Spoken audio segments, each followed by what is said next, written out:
David was a carpenter known for his fine craftsmanship.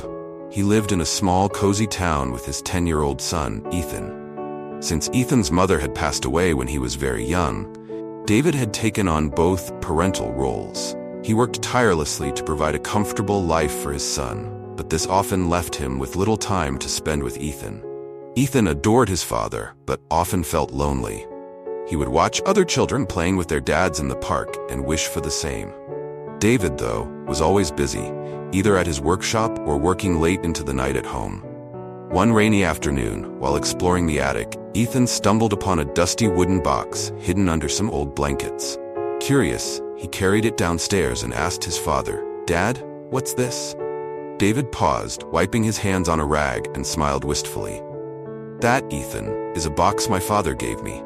When I was a boy, he and I would collect little things during our time together. Pebbles from the river, leaves from our hikes, or notes we wrote to each other. It's filled with memories." Ethan's eyes sparkled. "Do you still use it, Dad?" David hesitated. Life had become so busy that he hadn't thought about that box in years. "No, son, but maybe it's time you made your own box of memories," he suggested. Ethan took the idea to heart.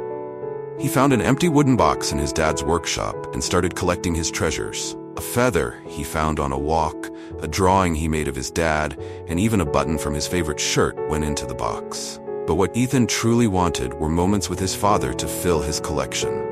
One evening, Ethan handed David a crumpled piece of paper. "What's this?" David asked. "It's for you, Dad," Ethan replied shyly. David unfolded the note and his heart sank. It read, "Dear Dad, I love you so much, but I miss you.